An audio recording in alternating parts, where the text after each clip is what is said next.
He had no money, no home, no food, and he became the most famous human being on the planet. This is the story of Charlie Chaplin, 1895, London, dead of winter.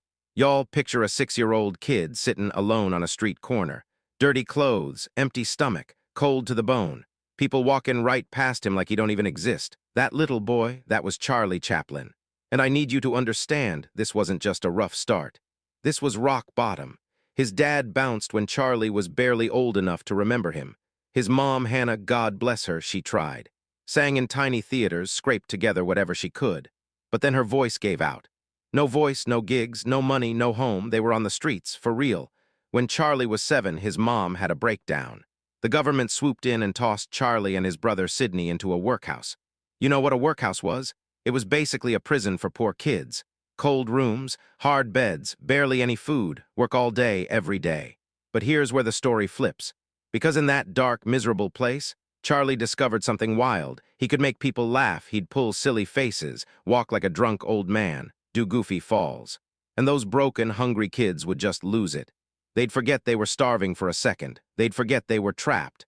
And Charlie, for the first time in his life, felt like he mattered. Fast forward, Charlie's 14. He walks into a theater with shaking hands and zero experience. The manager looks him up and down and goes, "Can you make people laugh?"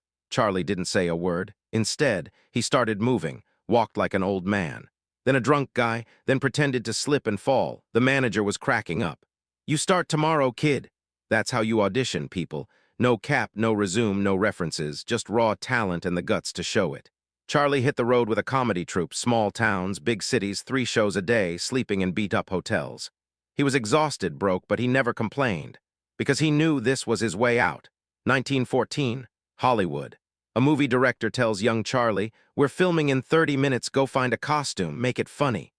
So Charlie digs through a pile of old clothes. He grabs a jacket, way too small, massive baggy pants, shoes that are clown big, a tiny bowler hat, a cane, a little mustache. He looked in the mirror and something magical happened. A whole new person looked back at him, not Charlie the orphan kid, not Charlie the broke theater kid. This person was poor but proud, small but brave, sad but hilarious. And when Charlie walked onto that set, every single person on the crew burst out laughing. That right there was the birth of the Tramp, the most iconic character in the history of cinema. Born from a pile of mismatched clothes in 30 minutes flat. Here's where it gets crazy. A year earlier, Charlie thought $150 a week was the dream. Then a studio offered him $1,250 a week, plus a bonus. The kid who ate leftovers in a workhouse was now the highest-paid entertainer on the planet. Audiences worldwide were obsessed. Rich people laughed at his films, poor people laughed, kids, grandmas, factory workers, everyone. Why? Because the Tramp was all of us. Everyone knows what it feels like to get knocked down. Everyone's felt small, but the Tramp, he never quit. He'd get kicked, fall flat on his face, dust himself off, and keep walking. That gave people something real. That gave people hope. In 1921, Charlie made The Kid, a movie so emotional that people were literally crying and laughing at the same time. That had never happened before in cinema. Never. But real ones don't just chase fame, they speak up. 1940, with World War II breaking out, Charlie made The Great Dictator, a full-on comedy mocking Adolf Hitler. Powerful people told him to stop, threatened him, said it would cause problems. Charlie didn't flinch. That film ends with a speech about kindness, freedom, and humanity that still gives people chills today. But the backlash was brutal.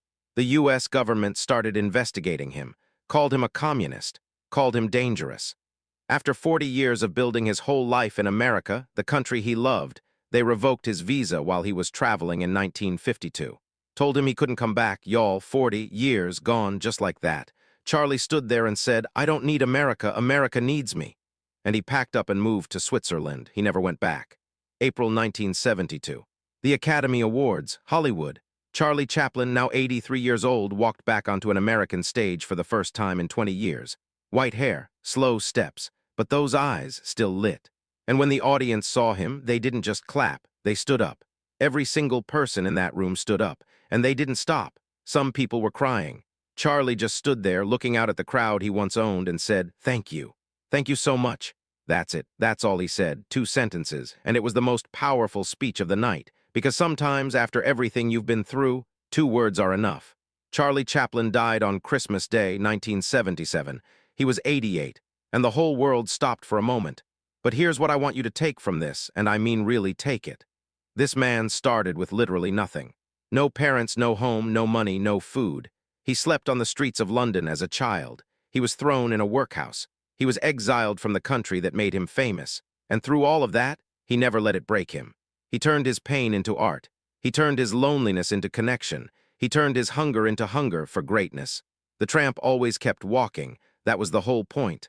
Life knocks you down, you dust off, you walk. Doors slam in your face, you dust off, you walk.